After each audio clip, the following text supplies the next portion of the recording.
Assalamualaikum warahmatullahi wabarakatuh. Perkenalkan, nama saya Fadil Radi Pratama dengan NIM 22073014. Dan kali ini saya akan menjelaskan atau menyebutkan komponen yang ada di kemudi manual. Yang terutama sekali yang kita lakukan adalah membaca buku manual terlebih dahulu supaya kita tahu langkah-langkah dari pengecekan atau pembongkaran dari kemudi manual ini. Maka yang pertama kita masuk ke pembongkaran. Pembongkaran yang dapat kita lakukan pertama yaitu dapat kita lakukan di tingkat universal joint ini. Kita dapat baut di dalamnya. Kita dapat menggunakan kunci 22.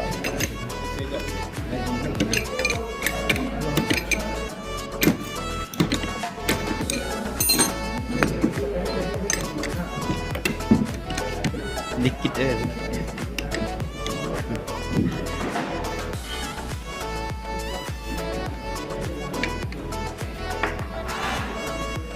setelah baut terpisah, selanjutnya kita tarik begini.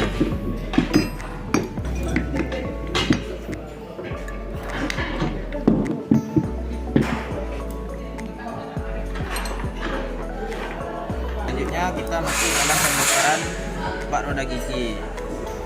Kenapa kita bongkar melalui tahap pertama yaitu dengan ini menggunakan kunci 14.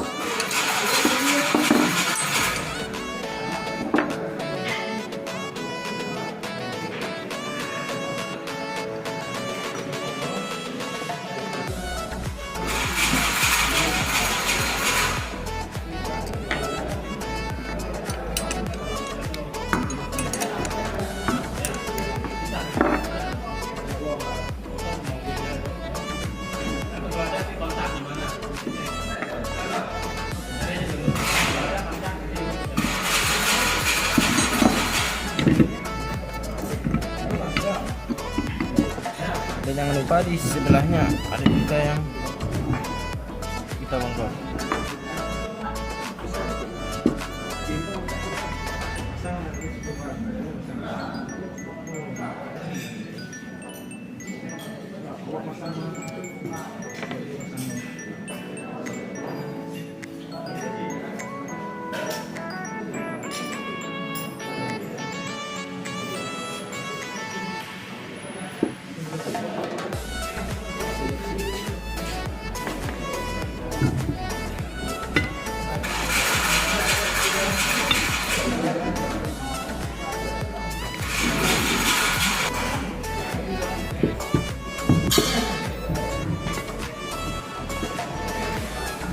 Tiga. Selanjutnya kita pembongkaran dari bagian bawahnya.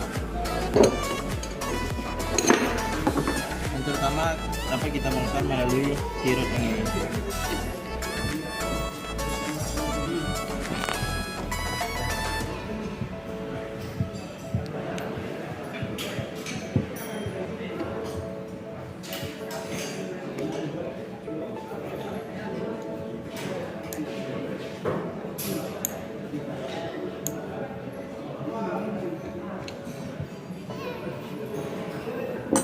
Selanjutnya batang penghubung ball joint.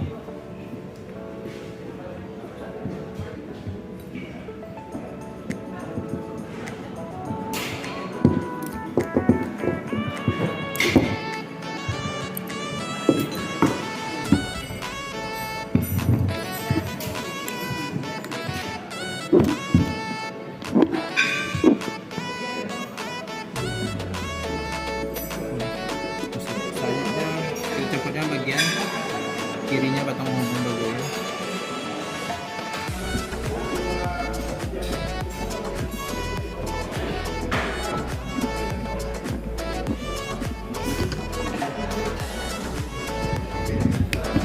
Dan mulai pembongkaran girsap.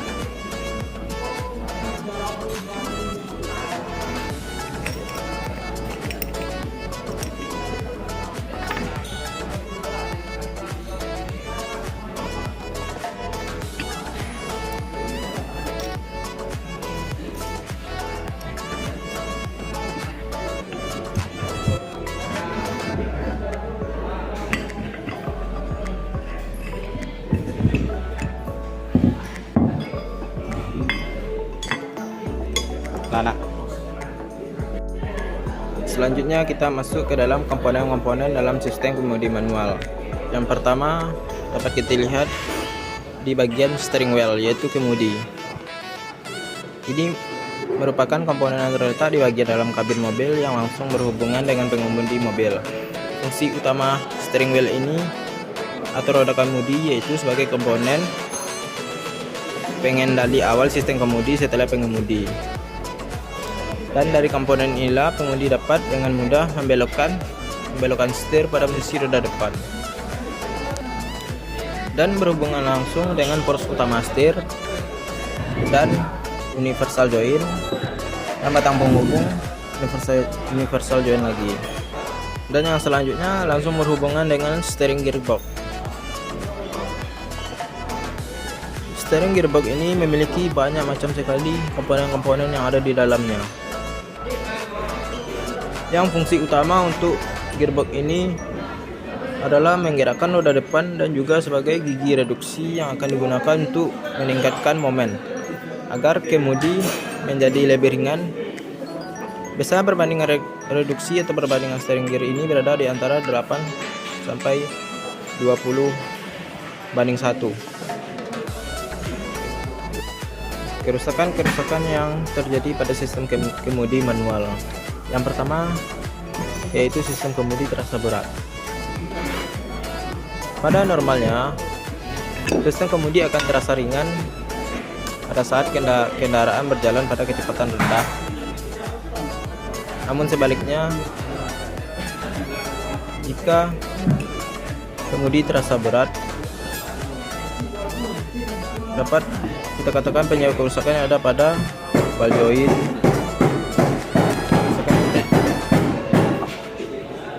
terdapat di bar joint ini yang cara mengatasinya dapat kita setel kembali. Dan penyebabnya dapat juga bervaluasi pada ban, yaitu dengan kurangnya angin. Dan penyebab selanjutnya adalah steering gear yang dapat kita setel kembali. Dan penyebab kerusakannya power steering, dan cara mengatasinya dapat kita perbaiki dan diganti. Dan kerusakan yang kedua yang sering terjadi adalah daya balik kemudi tidak sempurna. Pada kondisi normalnya, pada saat berbelok dan kembali ke jalan lurus, maka sistem kemudi harus kembali dengan normalnya dan tidak menarik ke sebagian sisi atau sama sekali tidak dapat kembali ke posisi roda lurus. Penyebab kerusakan yang sering terjadi adalah steering gear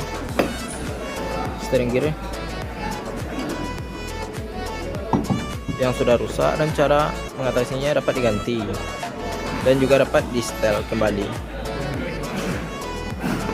Dan penyebabnya adalah main shaft yang bengkok. Cara mengatasinya dapat diperbaiki atau diganti. Dan kerusakan yang lainnya adalah ban, kurangnya angin, dan cara perbaikannya adalah ditambahnya angin.